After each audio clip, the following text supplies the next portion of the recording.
From the Jungle Book, Kaz Hunting, Part 2. The next thing he remembered was feeling hands on his legs and arms. Hard, strong little hands, and then a swash of branches in his face. And then he was staring down through the swaying boughs as Baloo woke the jungle with his deep cries, and Bagheera bounded up the trunk with every tooth bared.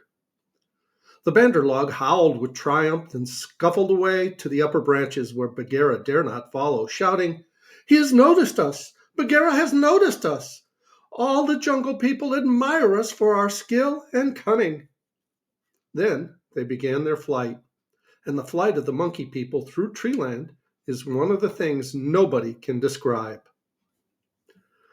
They have their regular roads and crossroads, uphills and downhills, all laid out from 50 to 70 or 100 feet above ground, and by these they can travel even at night if necessary. Two of the strongest monkeys caught Mowgli under the arms and swung off with him through the treetops, 20 feet at a bound. Had they been alone, they could have gone twice as fast, but the boy's weight held them back. Sick and giddy as Mowgli was, he could not help enjoying the wild rush, though the glimpses of earth far down below frightened him, and the terrible check and jerk at the end of the swing over nothing but empty air brought his heart between his teeth.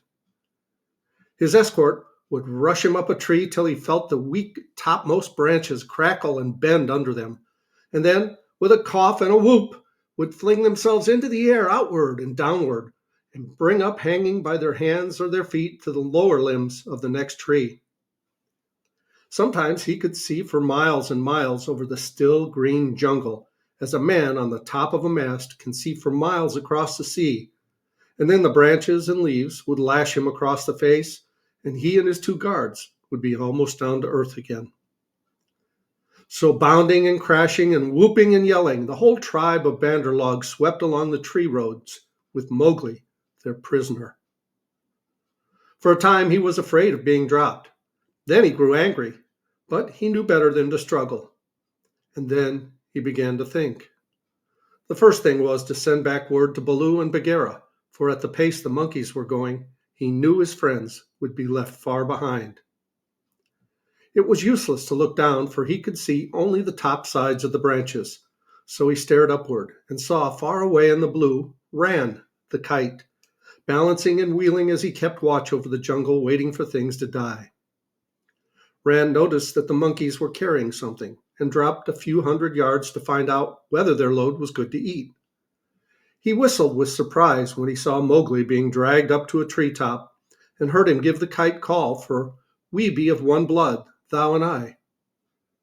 The waves of the branches closed over the boy, but Ran balanced away to the next tree in time to see the little brown face come up again. "Mark my trail," Mowgli shouted. "Tell Baloo of the Seeonee pack and Bagheera of the Council Rock." "In whose name, brother?" Ran had never seen Mowgli before, though of course he had heard of him. "Mowgli the Frog. Man cub they call me. Mark my trail." The last words were shrieked as he was being swung through the air, but Ran nodded and rose up till he looked no bigger than a speck of dust, and there he hung, watching with his telescope eyes the swaying of the treetops as Mowgli's escort whirled along. "They never go far," he said with a chuckle. "They never do what they set out to do. Always pecking at new things are the Bandarlog. This time, if I have any eyesight, they have pecked down trouble for themselves, for Baloo is no fledgling, and Bagheera can, as I know, kill more than goats." Then he rocked on his wings, his feet gathered up under him, and waited. Meanwhile, Baloo and Bagheera were furious with rage and grief. Bagheera climbed as he had never climbed before, but the branches broke beneath his weight, and he slipped down, his claws full of bark. "Why didst thou not warn the man club?" he roared to poor Baloo, who had set off at a clumsy trot in the hope of overtaking the monkeys. "What was the use of half slaying him with blows if thou dost not warn him?" "Haste, oh haste, we may catch them yet," Baloo panted. "At that speed it would not tire a wounded cow. Teacher of the law, cub beater, A mile of that rolling to and fro would burst thee open. Sit still and think. Make a plan. This is no time for chasing. They may drop him if we follow too close. Ah, who? They may have dropped him already, being tired of carrying him. Who can trust the Banderlog? Put dead bats on my head. Give me black bones to eat. Roll me into the hives of the wild bees, that I may be stung to death, and bury me with the hyena, for I am the most miserable of bears. Oh, Mowgli, Mowgli, why did I not warn thee against the monkey folk instead of breaking thy head? Now perhaps I may have knocked the day's lesson out of his mind, and he will be alone in the jungle without the master words. Baloo clasped his paws over his ears and rolled to and fro, mourning. At least he gave me all the words correctly a little time ago, said Bagheera impatiently. Baloo, thou hast neither memory nor respect.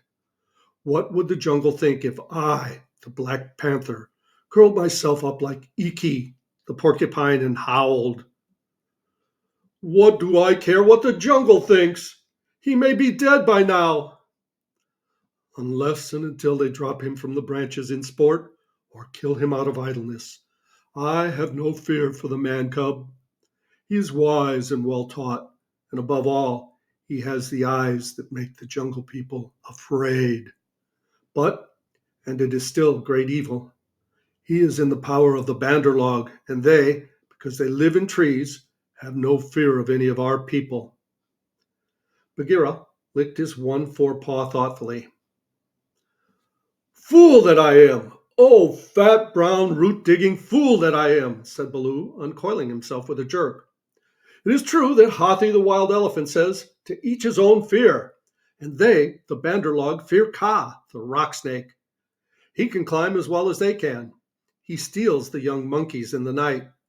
The mere whisper of his name makes their wicked tails cold. Let us go to Kaa. What will he do for us? He is not of our tribe, being footless and with most evil eyes, said Bagheera. He is very old and very cunning. Above all, he is always hungry, said Baloo hopefully. Promise him many goats. He sleeps for a full month after he has once eaten. He may be asleep now, and even were he awake, what if he would rather kill his own goats? Bagheera, who did not know much about Kaa, was naturally suspicious. Then in that case, thou and I together, old hunter, may make him see reason. Here, Baloo rubbed his faded brown shoulder against the panther, and they went off to look for Kaa, the rock python. They found him stretched out on a warm ledge in the afternoon sun, admiring his beautiful new coat, for he had been in retirement for the last 10 days, changing his skin, and now he was very splendid. Darting his big, blunt nose ahead along the ground and twisting the 30 feet of his body into fantastic knots and curves, and licking his lips as he thought of his dinner to come. He has not eaten, said Baloo with a grunt of relief as soon as he saw the beautifully mottled brown and yellow jacket. Be careful, Bagheera. He is always a little blind after he has changed his skin, and very quick to strike. Kaa was not a poison snake. In fact, he rather despised the poison snakes for cowards. But his strength lay in his hug, and when he had once lapped his huge coils around anybody, there was no more to be said. Good hunting! Cried Baloo, sitting up on his haunches. Like all snakes of his breed, Kaa was rather deaf and did not hear the call at first. Then he curled up, ready for any accident, his head lowered.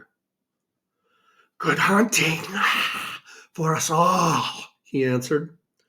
Oh, Baloo, what dost thou do here? Good hunting, Bagheera. One of us at least needs food.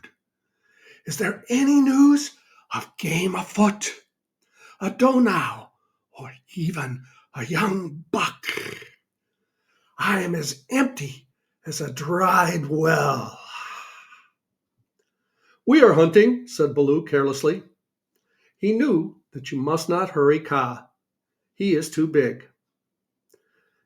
Give me permission to come with you, said Kaa. A blow more or less is nothing to thee, Bagheera or Baloo. But I have to wait, and wait for days in a wood path, and climb half a night, on the mere chance of a young ape. Psnah! The branches are not what they were when I was young. Rotten twigs and dry boughs are they all. Maybe thy great weight has something to do with the matter, said Baloo. I am a fair length, said Kaa with a little pride. But for all that, it is the fault of this new-grown timber. I came very near to falling on my last hunt. Very near indeed, and the noise of my slipping, for my tail was not tight wrapped round the tree, waked the Bandar log, and they called me most evil names.